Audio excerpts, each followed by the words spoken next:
Sixth for both me and Fangraphs, the Seattle Mariners. Um, just barely missed out on the playoffs last year, and they had an interesting offseason. Jerry Dipoto, the GM of the Mariners, always makes a ton of trades. He's like a video game general manager. Like, he makes so many trades, so many moves every year.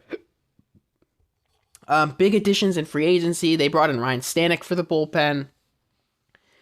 They brought in Michael Chavis. Oh, biggest addition this offseason was Mitch Garver as a DH. They let Teoscar Hernandez go in free agency, which was big. It was basically just a swap. You bring in Mitch Haniger via trade. Jorge Polanco was a big addition. I really like that addition. Luke Raley's a solid addition as well. Luis Urias is going to be platooning at third base with Josh Rojas. They lost Prelander Berroa to the White Sox. That's not really that big of a deal. They traded away Jared Kelenic to the Braves. They traded away Eugenio Suarez to the Diamondbacks. Robbie Ray to the Giants. Jose Caballero to the Rays, who played a lot of second base last year. Justin Topa to the Twins, who was a solid reliever. Like, he makes so many trades, and every year it's like the Mariners have a crazy offseason. A lot of it having to do with Jerry Dipoto. The rotation I actually really like. I think this is one of the best 1 through 5 rotations in Major League Baseball. Luis Castillo is a guy that I have picked to win the Cy Young, I think, 3 of the last 4 years. He is insane. He's got a really good sinker, fastball, and changeup combo. He also throws a solid slider. He's really good. He is really good.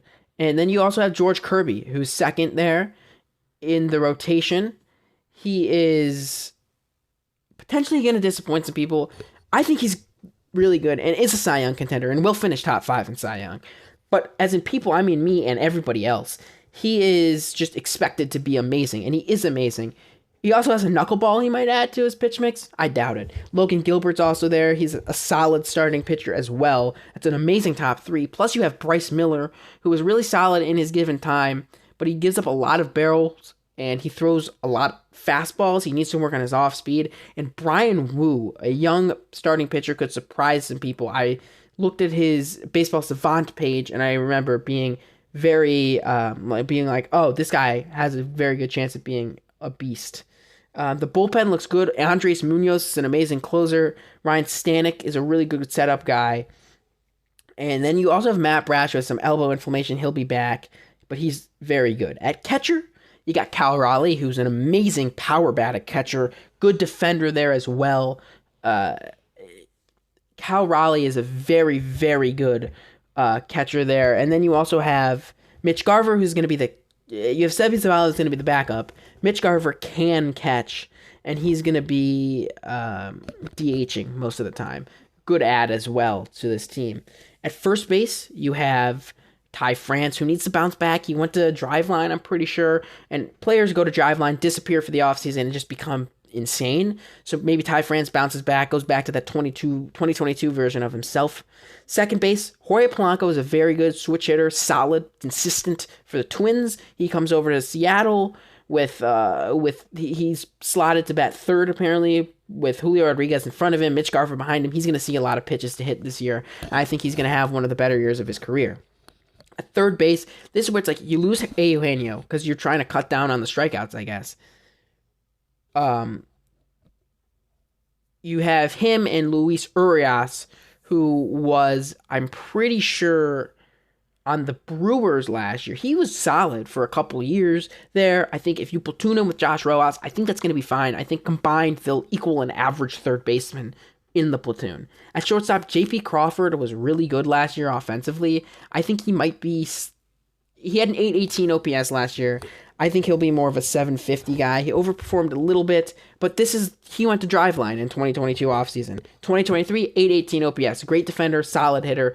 He's better than he was before. He was a big prospect, and now he's kind of lived up to that hype all these years later.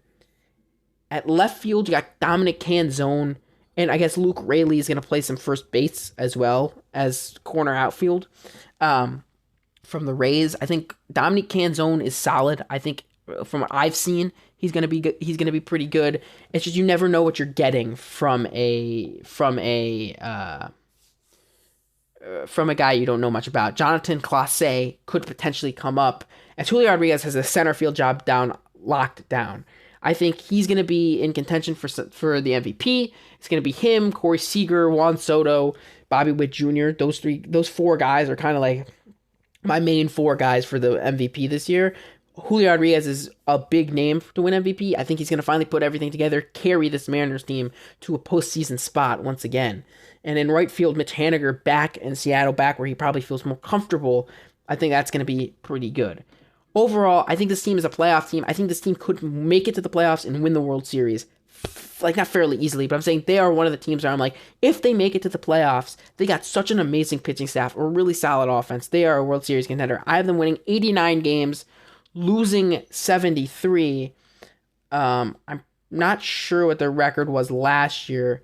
That would give them one more win, as they won 88 games last year. I have them winning 89 this year. My over-under was 89.5. Vegas says 87.5. I'd say bet the over on 87.5.